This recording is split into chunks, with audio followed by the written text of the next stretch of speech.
Welcome to the Dork Forest. Jackie and her pals will never bore us. Shameless confessions about our obsession will make us laugh and smile. So let's explore the Dork Forest and dork out for a while. Hi, I'm Jackie Cation.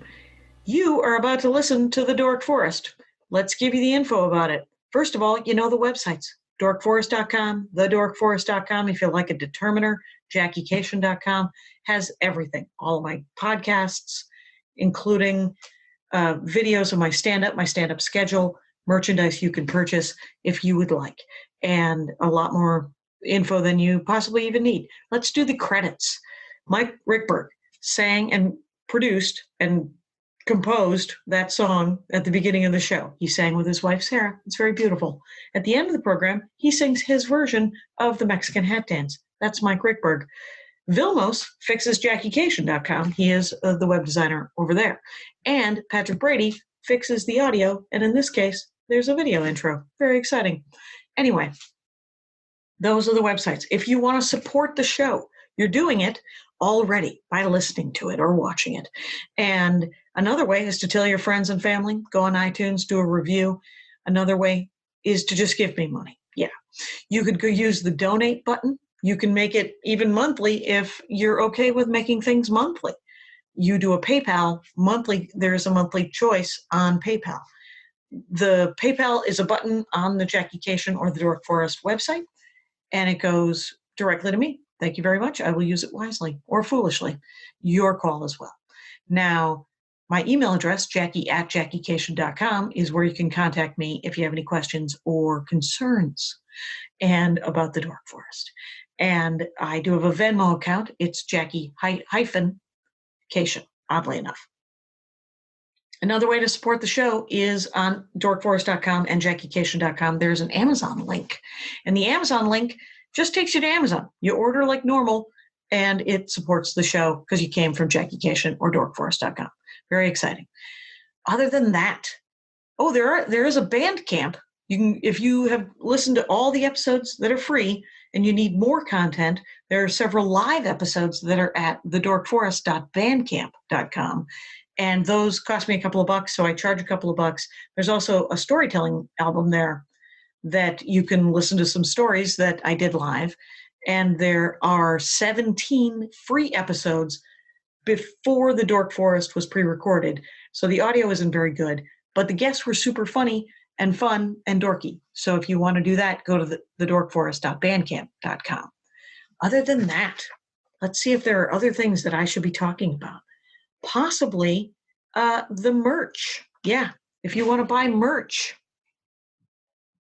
The only other thing I want to talk about is the merch. You can get Dork Forest t-shirts, and you can get stand-up comedy t-shirts. You can get my albums or my DVD over at jackiecation.com/merch. There's pins, there's a challenge coin, there's a bunch of new things happening over there. Anyway, a lot of information. I don't think I've missed anything, but who cares? Let's get into the show. Hi, I'm Jackie Cation, and this is the Dork Forest, and I'm with Mandee Johnson at Mandee Photo. I have looked at your book, and it is gorgeous. It is so gorgeous. Who is that? I have that face thing, which is actually... Andy Peters. It is Andy Peters. I was like, I know that face, but I have that face thing, which is actually just self-absorption. So I never recognize anyone. It is called Super Serious, and it is so beautiful. It's like Thank you so much. I remember you taking these photos and being like, what is it? It's like the fanciest Polaroid in the world, and don't move because it's high resolution. And remember all that? You were there. Yeah, I was there. Yeah, it's a 4x5 camera. And I'd always tell people not to move, at least for their first one, because if they were out of focus, they were out of focus. That was it. You're like, and we're not doing a lot of these. We aren't. Nope, That's what I remember you saying. I think overall through the course of the series, I probably have had to reshoot less than 10, and that's only been for like blinks and stuff. Okay. So. Yeah. Some of these photos are, I mean, you have multiple photos of different people. I only found myself once, but I've only looked at it once. It's 300 pages. Is there just the good photo of me and my, because I love that photo. It is that one photo, but it is my favorite photo of you. Yes, it's the Amelia Earhart hat. Though I do like the one with the fire hydrant. Yeah, that's a good one too. Because you sent it to me and I have it, so I use it sometimes. But the Amelia Earhart hat, I had just gotten that hat, and I was kind of carrying it around with me a lot, like a toddler with a stuffed animal. But it's a really cool hat. Yeah, it's a real nice hat. I like that hat. Yeah. Well played. Mandee Johnson, you guys, you a comedy producer, but also amazing photographer, and you have a book called Super Serious out. Where can people get it? You can buy it on Bookshop if you want to support independent bookstores, or Amazon. It's available worldwide. And if you want a signed copy, you can get it at Book Soup. Book Soup, a signed copy. That's neat. And then it's called An Oral History of Los Angeles Independent Stand-Up Comedy. And it's just sort of anecdotal, like people with anecdotes. And I haven't found my whatever I said, and God knows what it was. There. It's in there. No, I'm sure it is, but they're not. It wasn't right by my photo, and my photo was easier to find. Yes. So, well, because I interviewed like around like a little over 65 comedians, producers, directors, and then there's like a little under 400 images in the book. So okay, so like everyone who's in the book wasn't interviewed, so you couldn't like quite do it like that. And then it's kind of broken up into flagpoles. So it's like, how do people get into comedy? And then like a loose timeline of independent comedy in Los Angeles, kind of chronological. And then it talks a little bit about independent comedy and why that's important, and then the community that surrounds independent comedy, and then why we all do it. Why we all do it. It's because you just need as many venues as possible. That's why I do it. That's why I'm happy there's independent comedy. Yeah. And I lucked out because I was already an alternative comic, which just meant I couldn't work some stuff on the road. Was what it actually meant financially. And then luckily, alternative comedy was invented. They were like, "Hey, nerd, you're going to be the one." And I was like, "Oh, awesome. I will do whatever show you would like." Anyway, but Mandee Johnson, so Super Serious, An Oral History of the Los Angeles Independent Stand-Up Comedy. It comes out August 18th. That's happening right now because this will, and so go to Bookshop. If you want to support bookshop.org and then look it up on that, or it's on Amazon. Your website, of course, is Mandee Johnson, Mandee Johnson. And your handle on all the platforms, Twitter and Instagram, for example, are at Mandee Photo, MandeeFPH. What's with the F? PHOTO. Mandee Photo. Hello. So now we can dork out. Now we can do it's going to be awesome. This is so funny because there's a mini episode. It was a live episode with Todd Glass where he talked about the planning of having dinner parties and such. And I was like, I would like to talk to you about that for an hour. And it's absolutely never worked out. But now I get to talk about it with you and find out what the hell. What are you doing? Are you doing like a fancy old timey dinner experience? I do. Like when I was trying to figure out what to talk to you about, like what the best subject matter was, I just asked some friends and I was like, what am I the nerdiest about? And they were like, I think you should talk about like how you do kind of like group experiences with your friends, which boils down to like hosting like enormous Thanksgivings in my, fairly well-sized 2-bedroom apartment, but still a small apartment. But I'll host 21 people. No, that's a lot of people in a 2-bedroom apartment. And I'll cook all myself. Everyone's requirement is just to show up, to like organizing huge group trips in like Palm Springs with like 20 people at a house where I do all the menu planning. How do you stand on potlucks? I will go to potlucks, but I'm not a huge fan. We used to do Thanksgiving potlucks, and I got annoyed with the dishes people brought. Yeah, my sister is a huge advocate of no No, if you come to my house, all of the food's going to be available. If you bring extra food, then you've just brought extra food, and that's lovely. Yeah. But there's going to be all the things that I think that should be on the table, kind of thing. Yeah. Is that? Yeah. Okay. Yeah. Similarly, and it's like if you want to chip in money, great. Sure. I'm going to have plenty of wine. I'll have booze. I'll have alcoholic punches. I'll have 3 or 4 different dessert options. Like, you don't got to worry about it. Just show up and have a good time. Oh, that's lovely. That is, I know that the first party I ever went to in Los Angeles, I didn't get that this was it was a potlucky kind of situation. It was Richard, whatever. It was there were managers, and Rick Messina. Okay, so Rick Messina would have these Sunday football, get stoned, get drunk. And I wasn't getting either of those things, stoned or drunk, but I was invited to one of these events. And so I thought, well, bring flowers. And so I brought flowers to essentially just a dude bro pile of haircuts. They probably needed flowers. He could not have looked more confused. He was like, what do I... And I was like, you got a vase or something? I'll put these in a glass. Anything? And I lasted, like I always do at a party, 45 minutes. So you organize a party.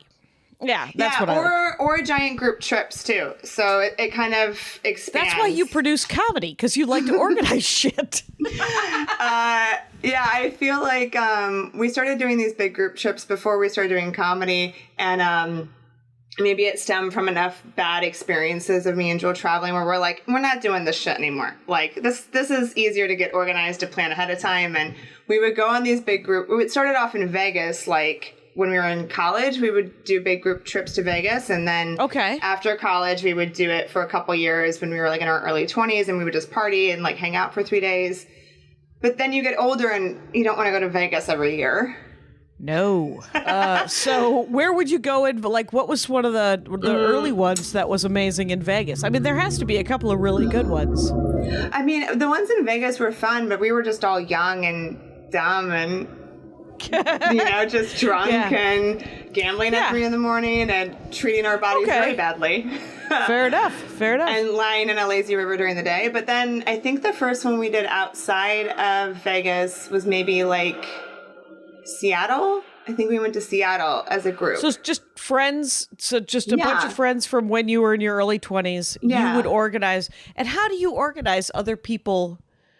Do you just organize? Everybody has to get there by themselves, and then everybody gets there by themselves. Yeah. Okay. And so we would pick like the hotel or like the Airbnb, and then people would kind of organize into like groups and camps or like rooms and whatnot. Or if somebody wanted their own room, totally fine. If somebody wanted to stay somewhere else, also fine.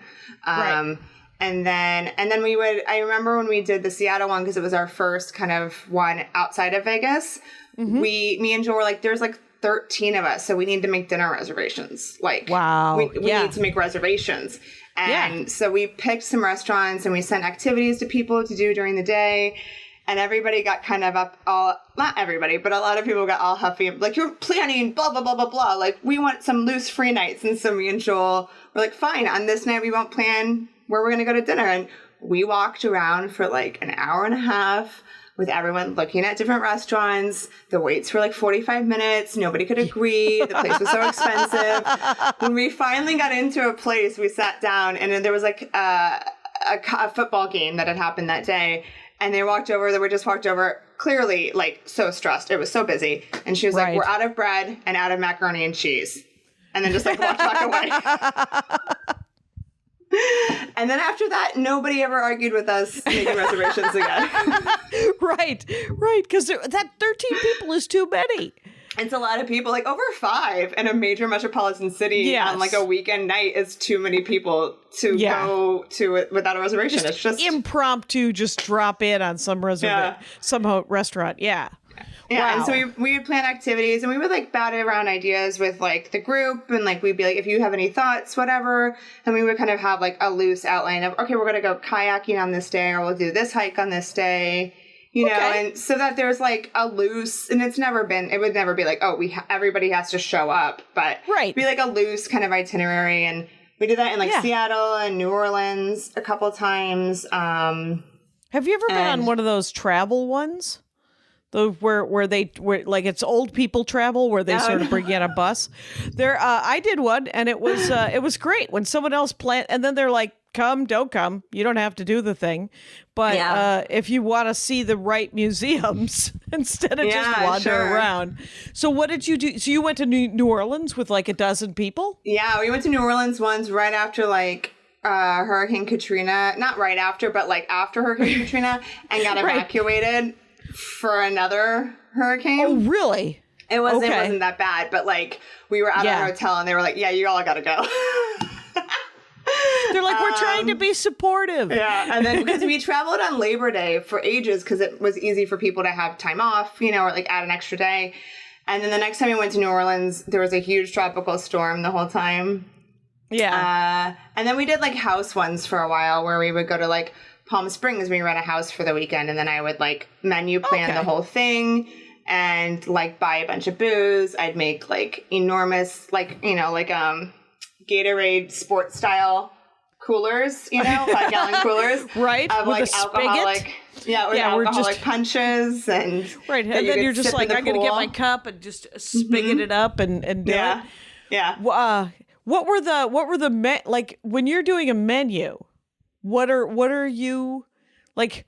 Are you and you're cooking or at least the Thanksgiving one? You're cooking all this stuff. I'm cooking most of it for them too. So what do you do about like dietary restrictions? Do you have any dietary restrictions? I am a pescatarian, but yeah, you adhere to them. So even at my Thanksgiving, I have 2 people that come that are vegan. I have a couple friends who are vegetarian. And then I'm pescatarian, and so I just make vegan dishes. I make meat dishes. I make dishes that are for everybody, and dishes that are just for some people. So you'll make a turkey. Oh yeah. I'll cook meat. I cook meat I think it's really a weird, interesting challenge to cook meat. I don't eat any of it. I don't even taste it. But I think once you cook long enough, you have an idea. Like you can read a recipe and be like, oh, I know what these flavors taste like. Right. Right. You can, and you can read a recipe and people will tell you. I once, for years, would go to Maria Bamford's house. This is not a cooking thing because she's cooking more now than she's ever cooked before. Sure. Many people are.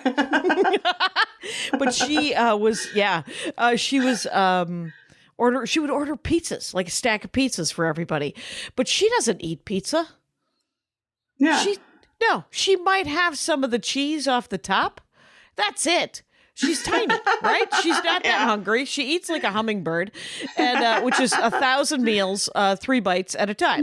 And so one time she was like, we're gonna have a pizza night. And I said, hey, can I pitch in on the pizzas and not get it from that weird place? And then, which felt rude, but also someone needed to say it. Yes, and one of the next times we were working together, she told a story about how a friend of hers was giving her guff for free pizza. Because she was like, people eat it. I was like, it's free pizza. Of course they eat it. They don't necessarily like it. And then it was very funny because I don't know if she'd been doing the bit a bunch, but she did the bit. And then I was sitting in the back and I was like, wait, that's me. And then she must have seen me sit up because she goes, yes, it's you. Jackie Cation. You know what? But for your credit, you offered to pitch in. You weren't like, hey, I want you to continue to buy us free pizza, but can you please buy it from a better place? Right. Could you spend a slightly more money? I was like, no, I will throw in a $40 or $100 or whatever it's needed for you to have these pizza parties. So would people ever complain? Would people ever say, this actually didn't work? Like you would make a meat thing and you're like, this needs a little bit. Super bad. Like Joel will always be pretty honest with me. That's good. Joel, for listeners, is my partner, both in business and life. But he's normally pretty, like he'll give me like feedback and stuff. Mm-hmm. But I don't think I've ever screwed anything up so much that it's not been edible, I guess. Right. So which is probably a win on so many levels, considering that I haven't eaten meat most of my life. So if you're a pescatarian, do you have do you have at least 4 or 5 ways of preparing fish? Yeah, because I have 2. You have 2? Yeah. What are your 2? Oh, there's the pan fry of a trout. Hi. And then there's sort of a pan fry bake of a salmon. Oh, that's okay. it. Those both sound good. Yeah, I'll bake fish. But most of the time I probably use my cast iron and like sear it. Okay. Yeah. So yeah, similar, it's just a sear. Similar, Yeah.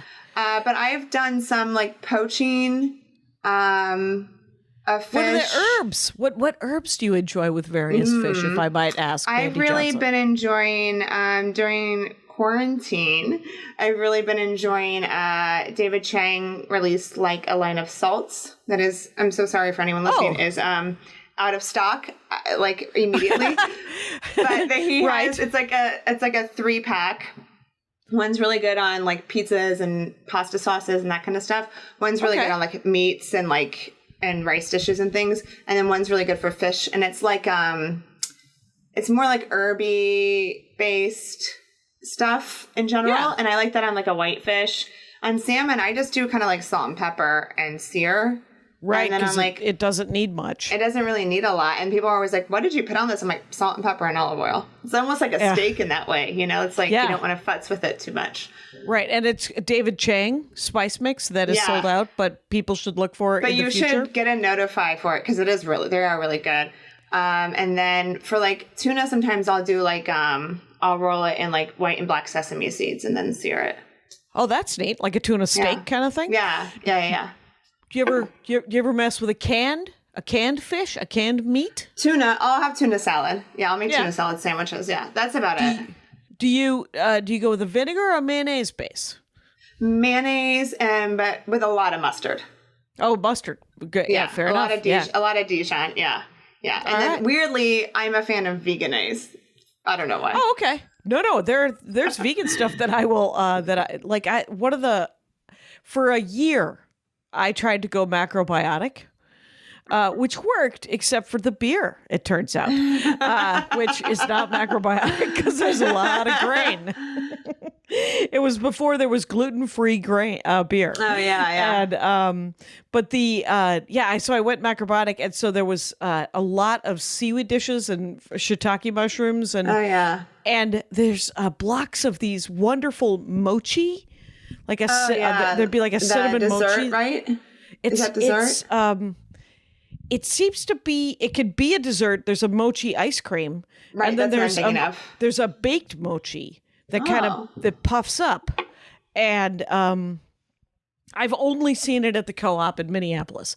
I don't know why. I don't know where the hell they're keeping it, but you put it into squares, and it's just sort of a pressed rice kind of thing. Mm-hmm. Oh, okay. And it puffs up, and they're flavored in different things. And one of the very nice ones was a nice cinnamon sugar one, which was a little desserty, but a little savory as well. Yeah, it's always a good combo. That savory sweet mix of stuff is always really fun.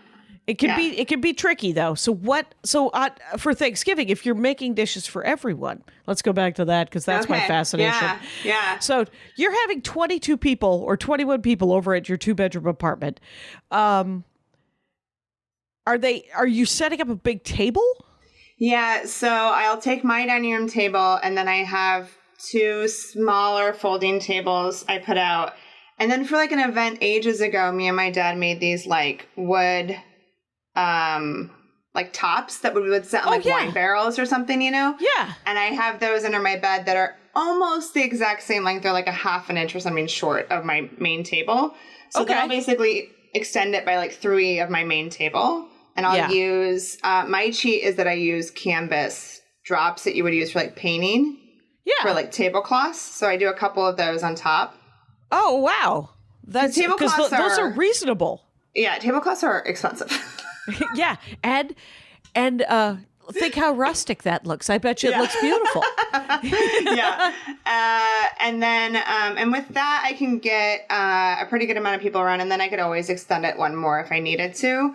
But then, and you're moving like a good chunk of our living room furniture is then like rearranged into like different spots for people to sit in. But right, just push everything to the side. Yeah, or move it like into another. Yeah, there's like a chair and a coffee table that has to like move for all that to happen. And then I use the chairs for my patio and stuff. And then sometimes I have borrowed chairs from the Virgil. Oh, fair enough. To fill in. I'll be like, you guys are going to be closed anyway. Do you mind if I take these? I'll bring them back the Monday after Thanksgiving. They're folding chairs. Of course they're you can. folding chairs, yeah. We have collected easily 20 or 30 chairs. I could have comedy in my backyard if I wanted to with the number of chairs that we have. Wow, because stop bragging, Jackie. Well, our neighbors keep dying, and they keep giving us their yeah. We moved into a very old neighborhood, and every time one of the neighbors dies, we get backyard furniture and extra folding chairs. Well, that's very sweet of them. They're like, you know what they need? They need backyard furniture. Look at that nice couple. Anyway, so weirdly enough, two different neighbors had the same brand of metal folding chairs. Well, it was a swing and another kind of half swing, and then a metal round table, a little sort of like a two-top with these two metal chairs that folded. Metal folding chairs that were kind of exciting, and then sort of a setup where it was like an end table in between two metal chairs. That was weird. I was like, well, who's just both facing forward? It would be good in a circle, right? Yeah. But I think it's probably meant to be part of we have like a part couch of a or set. something. Yes, is much better if you're just like you're sitting and you're watching like the sunset with somebody. Oh yeah. We can't see the sunset. We got a lot of trees. We can see the helicopters. Anyway, there's it's a heyday for helicopter flyers. It right is. Now. We have a lot over here now too. Yeah. They're just, I don't know if they're learning, what are they training us for? I'm not happy about it. But I think they're just showing off their helicopters. Yeah, they are. They're just like, oh, is this what you'd like to defund? Yes. Yeah, Why don't you throw that at a school? There's a gajillion dollars that you could throw at a lunch. Yeah, anyway, exactly. I mean, I'm happy for you. I know it's lovely to fly helicopters. It's good times. Anyway, so what do you? So you got? Do you make a big fish and you make a turkey? So I'll make a turkey. If we have enough people, I'll make a turkey. If for some reason we only have like 10 people and 4 of them are meat eaters, I'll make a chicken. Nice. Because then it's like so much turkey. Yeah. So I'll make a turkey if there's enough of us. Always have to have, there's a handful of things that Joel has to have for Thanksgiving. He doesn't care if it's chicken or turkey, but he has to have mashed potatoes, has to have pumpkin pie. So I'll make mashed potatoes. Yeah, it's fairly standard. He's not wrong. What do you do to a mashed potato? Do you do a vegan version or a vegetarian version? They're vegetarian. But they're not vegan. I don't do a vegan version of that.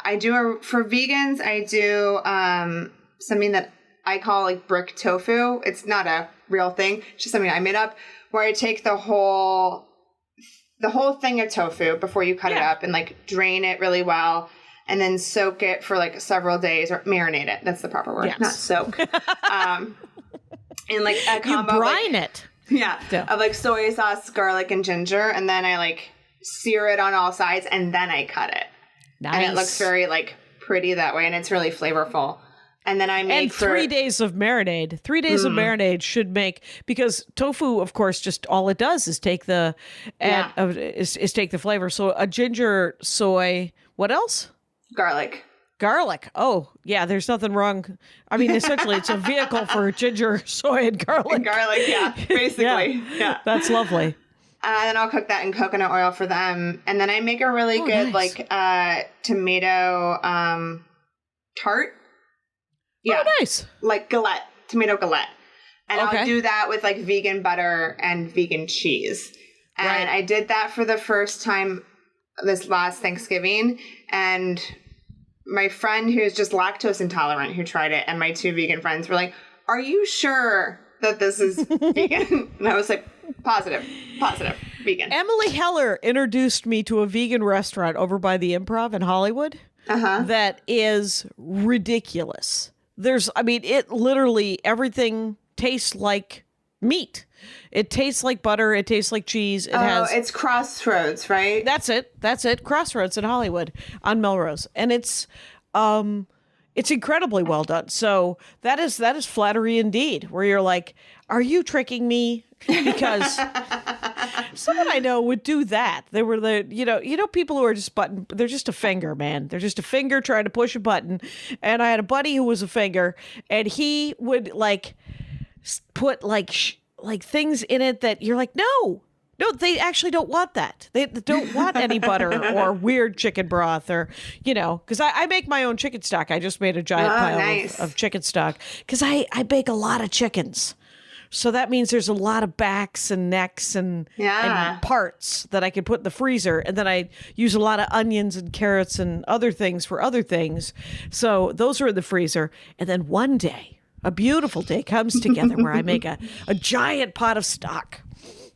I've never gotten into stock, but that is probably something that I think I could probably easily do. But I've just never, for some reason, I feel like I read something once that was like, oh, if you do this one thing, then you can make stock bad. Or it can I don't know. And I was like, never mind, that sounds complicated. Right. Well, we have all the time in the world right now to be making weird things. So if you figure out a way to make vegetable stock that's really incredibly I have a recipe I could send you probably that I haven't used. But I've done a lot of cooking this past 6 months from Jeremy Fox's book on vegetables, which is really? It's a really great book. I mean, Jeremy is a fantastic and wonderful chef, and he's a great human in general. But his book is really, like, on his just to give you like an idea of his thoughtfulness and stuff. On his Instagram this past week, he was talking about how they were taking the tomato leaves and drying them out, and then like grinding it into like a powder that he said resembled the taste of like matcha. Oh, really? So he's so all of his stuff is like genuinely a food. Yeah. Yeah, and he cooks meat, like at his restaurant Birdie's, it's like predominantly meat and stuff, or Birdie G's, it's predominantly meat and stuff. But in his book on vegetables, it's this like very thoughtful but extremely like complex way to get like these deep flavor profiles on vegetable stuff. And I'm pretty sure he has a stock that that would probably be great for vegetables. I would trust his vegetable stock recipe over anyone's. So we, for about a month, there are vegetables that we have too many of because I have a vegetable garden.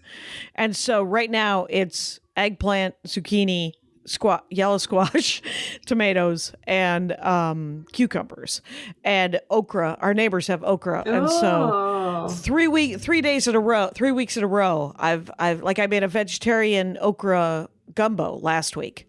Nice. Because I didn't have any beef stew handy. The week before I made a beef stew with okra and tomatoes, and that my grandmother used to make when I was a kid. And now I don't know what I'm going to do with it this week. Oh no, I have lamb.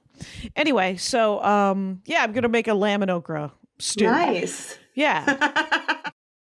My ad. I'm about to do an ad. My fellow Rangers, this is an ad for BetterHelp.com. If you go to BetterHelp.com/dork, you'll get 10% off your first month. What you should know about BetterHelp, and it's HELP, by the way, is that it's a counseling service. It's registered, licensed, professional counselors. And you do it over the internet, which is now's the time to do some counseling, over the internet. Yeah. If you have any of the things that we all have right now, which might be depression, stress, anxiety, trauma, some anger, family conflicts, all the things, grief, self-esteem, there are things to be addressed. And this is BetterHelp.com, and it's convenient, it's professional, it's affordable. It's not a crisis line. It's just, there's so many people that need help right now. And I have always suggested outside help is a really good idea. Talking to someone, getting out of your own head, which is a terrible neighborhood. BetterHelp is actually recruiting additional counselors in all 50 states. So you can live a happier life, and you just got to bleed off some of that anxiety and depression and stress. And you get 10% off your first month if you go to BetterHelp.com/dork. It's safe, it's private, it's an online environment, obviously. They'll hook you up in 24 hours. It's a professional counseling. You can send a message to your counselor at any time, and you'll get a timely and thoughtful response. I've done some therapy. There's absolutely, saved my life is what I could say. So I recommend you go to BetterHelp, HELP.com/dork and get 10% off your first month. Let's get back into the show. So what are the side dishes that you like? I mean, if you have people, I wanted to ask place settings too, because I love the idea of the big canvas. Do you have matching plates for 22 people? I have, all my plates are, I think when I was like in my early 20s, I decided that I probably wasn't ever going to have fully matching plates, but I could at least I had like really crazy, completely non-matching plates when I was in college, because you're just like accruing them from wherever. And like people move out and you're just like, oh, I'll take those 8 plates or whatever. And so at some point, I think we just got like the version at like Crate and Barrel or something of like the fairly simple like white plate. And I was like, yeah, great. Just easy. So I have a bunch of those. And then I have some extras from like shoots and stuff that are also white plates that I've kept over the years. Yeah. And then I have mostly enough silverware. I think one year I had to go buy like an extra set of 4 like place settings for people. Yeah. So after that, I think I pretty much have enough for like 2022. And then for like napkins, I've used like the white dish towels with the blue stripe. I've used, I have a handful of like other like nice dishcloths that I don't think are actually very good at like being a dishcloth, but are great at being a napkin. You guys, don't let it hurt your feelings. You're not good at being a dishcloth. You're amazing at being. You're not super absorbent very quickly, but you're great at wiping things. Yes. So I have those. So I just kind of will do a mix and match. I think that like, when you're kind of assembling for a very large group, you can get, and I mean, trust me, I have fallen down like giant holes of internet research of like cool wine glasses to get and stuff. But there is a storage capacity in my apartment. And there is also a budget capacity in my life. Yes. Yes. So like I did things like bought like, like simple clear glasses that are smaller that I'll use as everyone's wine glass, or like clear jars for a while before I did that, as mason jars are always great. Right. They're cups. always rustic.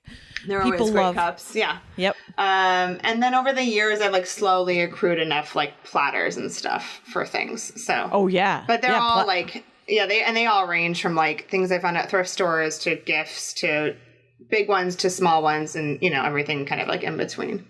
Yeah. So. My mother-in-law has been collecting for decades upon decades. Sure. Fiesta ware. Oh, wow. Yeah. So, but none of it, like, it's not all the same color, but it's all those different New Mexico colors, whatever that's called. Southwest? Whatever. Yes. Yeah, probably. Yeah. And so it's okay when there's lots and lots of people, because then it's a yellow and a red and a green and a blue and it brightens up the table quite nicely. And then she has like for a while she was going through a real Cocapelli stage. And so there's placemats and there's napkins and so my husband he loves he's an art guy, so he likes it. He likes things to match, but also a splash of something else. And so when we got married, we registered for these plates that are too big. We can't use them. I'm constantly trying to deal with portion control. I can't be given my own platter of food because I will eat all clean plate club over here.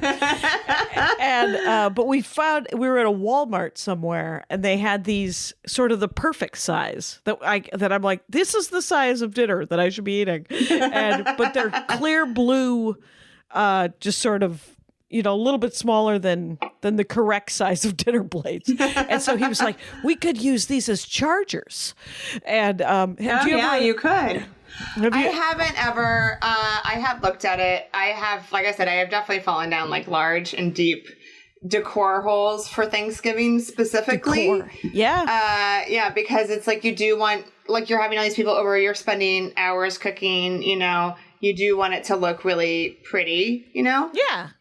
But I've never done chargers. I've just never been able to like financially justify the plate that then you don't use outside of the fancy dinner. And I can just see Joel going like, well, what the fuck do you do with this? And me trying to be like, well, it's like just for like decor and like to make it look cool. And him like, no, what are you doing? What happened to you? We don't need 20 of these because where are we gonna? Are we putting them under the? Yeah, under exactly. The bed? It's like also where am I storing them? But I've tried like different versions of like candles, and I learned that like tapered candles like don't work in my. There's like too many drafts, and the wax just goes like it's just too hard to like control it. You got to go with those more barrel ones. Yeah, so I have like a bunch. I have a bunch of old mason jars, and I just throw them all over the table, and like little glass things for those votives. Votis, yeah. I never know how to say that. But so I just use different sizes and just scatter them all around. I'm lots of similarities, but also nothing too precious. I wish when I was in my 20s I would have known that I would have liked to have vintage plates and had spent time at thrift stores when I had time and was at them to buy and collect vintage plates, because that's what I would just really love to have. Yeah. Now they're so popular, they're expensive. I know. What I have is I have my grandmother's old, every week the grocery store would give her a free plate. And so they're the A&P. So I've got like a pile of these blue plates, and I believe my brother has a pile of, like, we all split them up, and I think I have 6, and he's got 6, and I don't know. That's beautiful. Yeah, they're everywhere. That's cool. Yeah, it's pretty cool.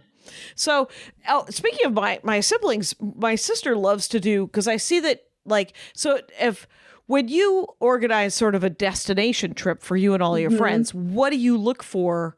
Do you look for, like, one of these, like, it has to be, if there's 10, 12 people, some people are going to want their own rooms. You're going to want a 6-bedroom or more kind of place, house, right? Yeah. So sometimes it depends. Lots of times, as we've gotten older, you get lucky that there's couples. So that's one room, you know. Mm-hmm. So that makes it easy. And then sometimes there'll be like single people, but there'll be like a bunk bedroom or like a 2 twin bedroom. Yeah, and that's fine. Something that I learned along the way of all of this is that almost any 2 girls that I know will share a bed, but 2 guys predominantly will not. For some reason, will not. That's more rare. I do have guy friends who will, but it is definitely more rare. Yeah. And so when we get to we'll kind of have an idea of everyone's budget, give or take, you know, and then so we'll start looking for houses. Like we just did another big group one in New Orleans with a bunch of people. And then you'll just start asking. You'll be like, hey, we're looking at this house, everyone. Like, this is everyone who's coming. This is how we're thinking we'll divide the rooms. Like, let me know if you have thoughts. If you definitely don't want to share a bed. Like, if you would like to get your own place nearby. Like, whatever. Yeah. We have one friend who travels, or he used to travel with us a lot, who always just got his own place. And that was totally fine. He was just like, he's like, I'll be around for everything else. But he's like, I just like to have my own thing. Right. That's been me for decades. Just because of stand-up comedy. I need my own room, and I won't even stay with most of my siblings anymore. So I'm just like, there's a Hampton Inn. Totally fair. Yeah. Yeah. Totally fair. If there's so much travel sometimes, if you travel all the time for work, you have to have sort of that accidental tourist kind of thing where you're like, I need there to be the 3 things that always exist, and otherwise I get grumpy. I get like a toddler. I get a little temperamental. But sometimes do you look for a pool? Or sometimes if it's like that kind of house, like if we're going down to like Palm Springs or Joshua Tree or something like a big group, it has to have a pool. Like that's the whole point you're going is like to like predominantly like lay in a pool and do nothing, you know? Right. And the ocean is nowhere near Joshua Tree. It's nowhere near Joshua Tree, yeah. But other times, no. It kind of depends on like the trip in general. Like when we've done smaller, like I think it was like 6 of us in Iceland together, and like 5 of us in Barcelona together. So smaller comparatively, but you know, and then the one in Iceland, I think we moved to like 2 or 3 different houses. I can't remember quite. So we would spend like a couple nights in Reykjavik, and then we spent like a handful of nights like halfway out between the destinations we wanted to go to or whatnot, you know. And then in Barcelona, we were like stayed in a part of the city that was like just outside like the main hub or whatever. Yeah. And that place was actually maybe my favorite Airbnb. It was like pretty big, huge 3-bedroom. So. Oh, wow. And there were 6 of you? And you just kind of... There were 5 of us in Barcelona. So our one single friend had her own room and then 2 couples. Me and Joel, nice. And then his brother and his wife, yeah. Oh, so. That's great. Yeah, I think my sister likes to do that thing where I always think, do you always go to an Airbnb that doesn't have anyone? Like, I don't want the people there. No. Like, I only do with the people there if I'm maybe traveling by myself for like a night thing. And I just need like a room and I need it to be like under $100. Right.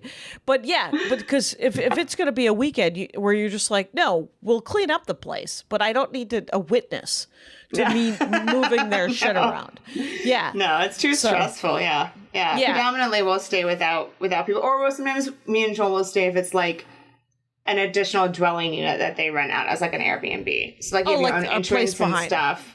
Yeah. And that seems fine but only then still for like a night or 2, not like a week-long trip or something. I'm not trying to make friends on Airbnb.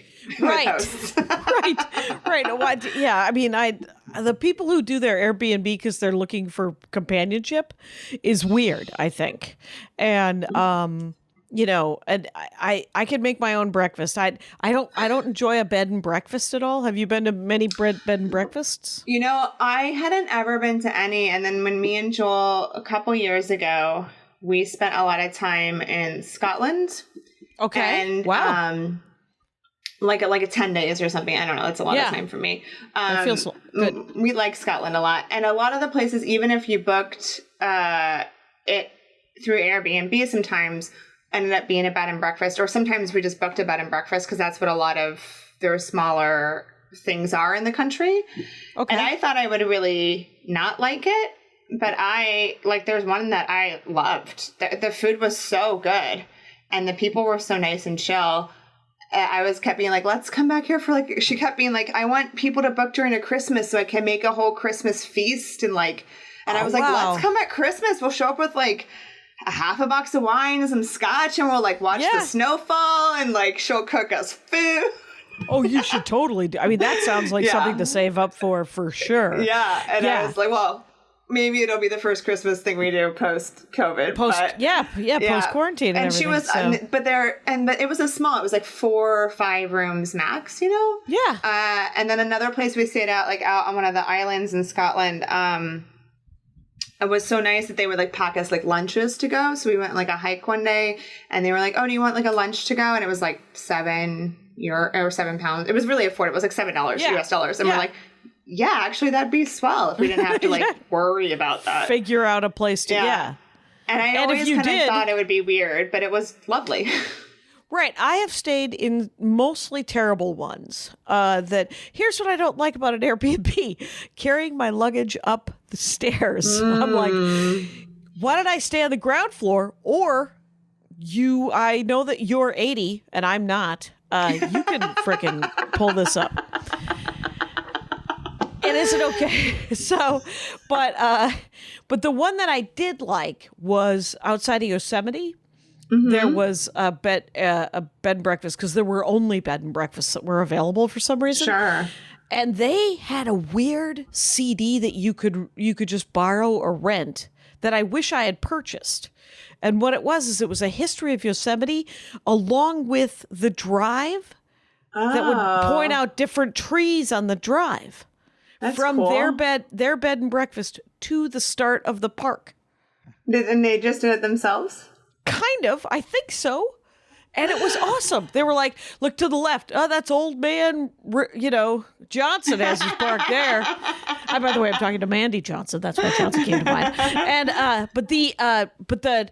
so that was one. There was a creepy one I stayed in Birmingham, Alabama with Lori Kilmartin, where all the different rooms had carousel horses and people. No. And it was there were statues. It was like statues. It was creepy. It wasn't fun. And it had a bad vibe. I feel like in America, a lot of our B&Bs are weird, like leftover, like Heartland style-ish places. I think that there could be a market, and I always joked with Joel, I was like, if entertainment, if comedy, if photography, if we fail at all of this, let's just figure out a way to open up like a really cool, like mid-century modern B&B, and I'll just cook for everybody, you know? Oh, and I was like, you know, that'll be my long-term backup plan or something, which is also like an entire different career shift. But I was like, there's a way to do like a cool B&Bs in America where like people don't feel creeped out, or like there's not like awkward buffet, like forced conversations where it's just like chill. Right. Chill would be nice. A little too chill was a B&B we stayed in Iceland. At the north of the country, we went to a herring museum up there that we found on TripAdvisor. And we just, because we didn't plan it, we had, there was sort of a half-assed plan to go to Reykjavik and then drive around Iceland and look at volcanoes and museums and stuff. And so that's what we did for 10 days. And one of the Airbnbs also did not. It had my least favorite, no elevator. And then the food was in some sort of like, it was like a kitchenette that you'd find in an office building. And it was just, it felt it's not acceptable. Felt Icelandic is what it felt like. It felt like, it felt like Northern Icelandic. No, we're making do. You will be making do. And we're like, oh, okay. Yeah. No, of course. And it was fine. But my sister, for example, is coming to Los Angeles for January and February with her kids because there's not going to be any school.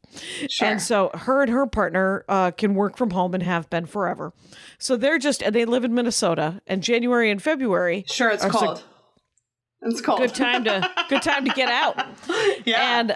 And her mother-in-law also, and her mother-in-law and her partner's stepfather are like, well, we could all rent a big house with a pool. And her mother-in-law said, I can't stay in the valley. And my sister's like, well, we'll be staying in the valley because we don't have $20,000 a month to rent a place in Culver City with a pool. We need a pool. We're willing to go to the ocean, but we need a pool for the kids. And the valley also has air conditioning everywhere. Yeah. So it is a thing with the West Side that like we don't have AC. You know? And so we have it's a really 10 degrees cooler. It is 10 degrees cooler, but we also have like blackout curtains in all of our windows to keep the sun out, and then a really intense fan system. Yes, exactly, right? Because it's 10 degrees from 95 degrees is still 85 degrees. It's still really hot. And if it this has actually been over here I would say maybe the coldest summer we've had on the West Side, like where the nights are I was laying on the couch. All of our windows and stuff were open last night. We didn't have any fans going. Right. But I was laying on the couch with a blanket because I was like, oh, it's kind of like cold. Kind of chilly. Which is nice. It's nice, but it's weird for August, I'll say. I know that the heat is coming. I'm not a person that's like, oh, we got out of a hot summer. I'm just, it's delayed. Right. But when it's like 85 at night on the West Side and it doesn't ever drop, we don't get what is our AC, which is like then the cold night and the cold, like, stuff coming off the ocean to cool down everything. And so then you just immediately start. So you never get reprieve if you don't have AC over here. So it's smart. AC, pool, with kids, all very smart. Oh, yeah. So she'll do that. She's a big fan. She kind of she likes to have people over and do a lot of cooking and stuff like that. So let's talk about these punches. Let's talk about, because they're fun. Is it a fun thing to make a nice punch? I like to make them. I don't really drink them as much, but I do like to make them. I basically, a long time ago, took a recipe for a Leanne Palmer, which is like an Arnold Palmer. Yeah. But with like green tea and lemons. Who's Leanne? I don't know. It was from like a website. It was like a website for like a recipe for 4. And then I just figured out over time how to extrapolate that into more. Okay. But I will take my time making them. So I'll start if we're all going to show up to the house on Thursday, I'll probably start making the punch on Monday so that it sits for days. So like I'll make like the base of it and put in like the gin and the limoncello and the green tea and the honey and all that stuff. But then I'll put in like fresh lemon slices for a couple of days to make it really nice and tart. But then by the time you get there, they're all dangerous because they don't taste like there's any booze in them at all. Because they've just been sort of like like a soup or a marinade. Yeah. So it's just, so now it just tastes like, what is lemon jello? Limoncello. It's like a. Is it limoncello? It's from Italy. It's an alcoholic, like very lemon-driven spirit. And I'm sure somebody will correct me and redefine it. Is it thicker? Is it like a liqueur?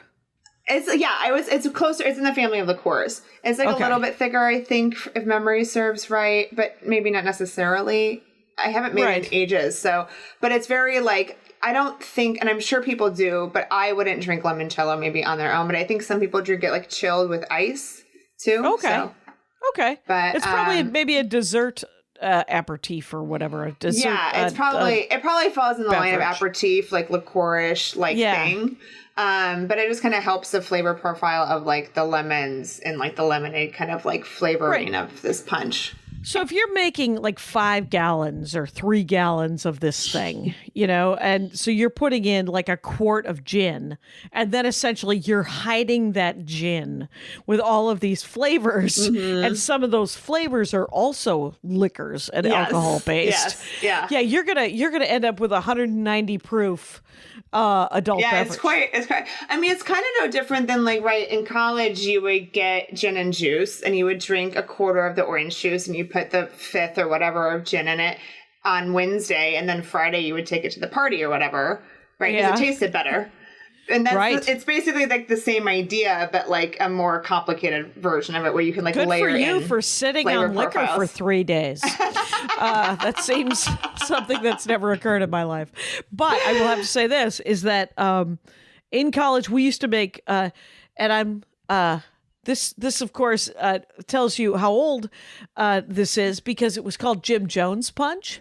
Okay. And Jim Jones was the guy who gave everybody Kool-Aid and they died. It was a cult, and he had laced it with cyanide or arsenic or some damn thing. Yeah. And but it was just called, it was essentially a Kool-Aid. They would the base would be an actual Kool-Aid.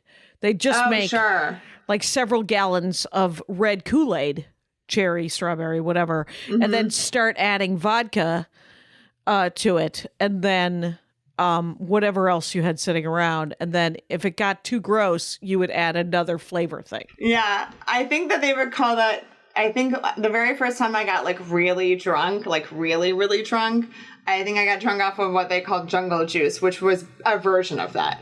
Right, where it's just found liquor. It was basically like the frat took all the liquor they had, put it into like a supposedly clean trash can, and then added a bunch of Kool-Aid, and then people would just like put their cups in it. Gross. It's so gross. You're like, get a ladle at least, you weirdo. Yeah, like just thinking back at it, I'm like, oh God, your 20-year-old body is so resilient to stuff. Yeah, it really is. You're just like, and then you woke up. Oh, good for you that I wasn't killed. So, so I mean, but that's interesting to make those. And then you said that you put them in those things where you can use a spigot. Yeah, to keep it like fancy. Cool. Yeah. Yeah, so like the right before or like the day of, I would, because you can, if you need a really big piece of ice and you don't want to purchase it because purchasing ice feels crazy, you can put water in like a bundt pan and freeze it. And then you can kind of like knock it out, because a bundt pan can kind of take a good bundt pan can take some abuse. And then you have a big circular, and you can do that for like punch bowls too, right? Those big circle rings. And then you put the punch in, and because then the idea behind that, right, is that the ice is so big that it takes longer to melt, so it doesn't water down the alcohol as quickly. So then I'd put like something like that size into the cooler, and then it would just stay in there all weekend then. Yeah. Right. Have you ever, I forget, you know how like they put Russian vodka into the freezer? Because it doesn't freeze? I don't think any liquor freezes. Any regular, like straight liquor like that. Like straight alcohol, because that would because I know that there's punches that have booze that are the ice cubes. Oh yeah, so you could definitely do that. Yeah. Yeah, which it just feels like. Are you planning on date rapes? What's happening here, or is it you just wanted?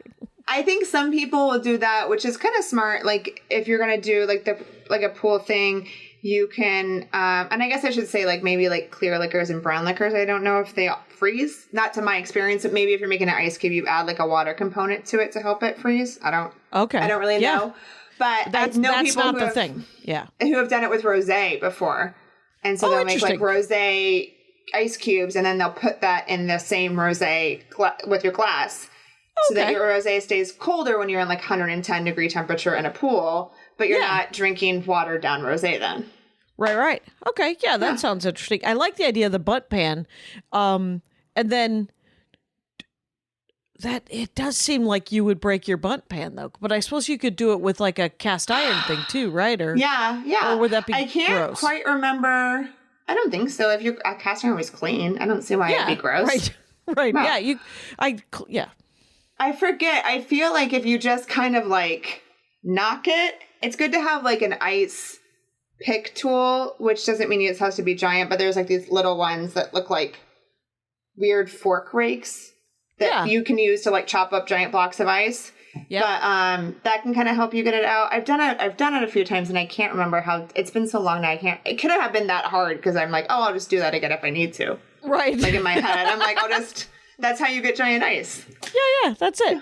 Yeah. Rangers, just so you know, we are talking with, of course, Mandee Johnson, and these are just different travel, getting together, big party kind of tips that's what you like to do because you're a social animal, Mandee Johnson. You're you ought to hang out with people, and it's Mandee. So it's Mandee Photo on Twitter and Instagram, and the book is called Super Serious: An Oral History of Los Angeles Independent Stand-Up Comedy. So you comedy nerds out there, you're going to want to get this because it's not just independent. I mean, independent stand-up comedy is a lot of road comics as well. So it's everybody. It's everybody looking for stage time, and Los Angeles is full of 10,000 people who claim to be stand-up comics. I read that somewhere, and some of them are famous, some of them are not good, and then there's a pile of people in the middle who are just looking for stage time, so who are varying degrees of great to just fine to okay, and because the spectrum is there, obviously. Yeah. So the Super Serious book available at bookshop.org if you want to support local, independent, and if you want it signed, where do you have to go? Book Soup. Book Soup has signed copies. Which is an actual bookstore.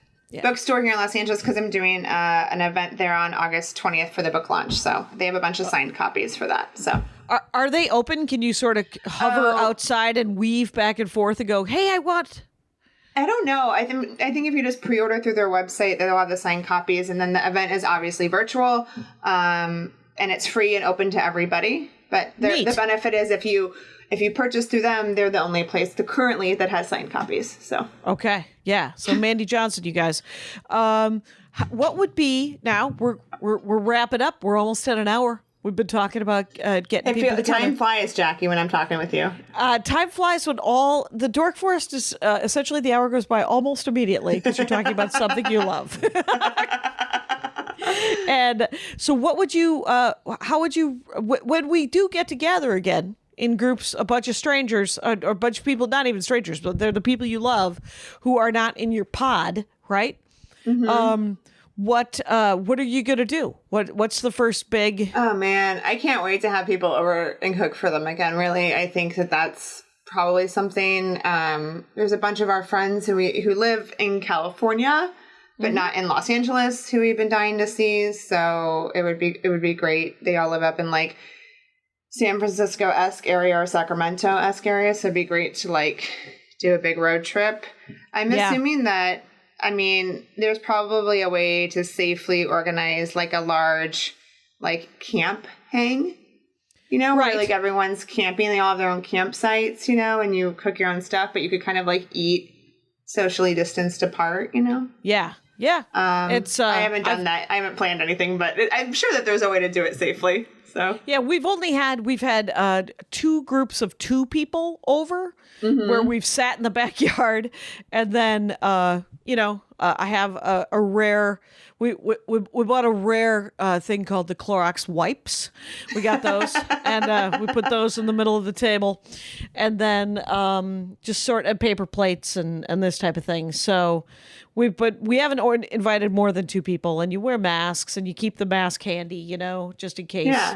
Yeah. And but it's nice to see people in real life. Yeah. I mean, Zoom is good, but it's not quite the same. No, but yeah, we've done that like twice with my best friend. She's got a big outdoor area, and then we'll just bring all of our own stuff. Like we'll just bring all of our own things, and then once with some friends in San Pedro, and we've done like one social distancing like walk and one like social distancing bike ride. Yeah, there you go. Which those are always hard because you're actually like doing a physical thing while wearing a mask, and so you're quite sweaty. Yes.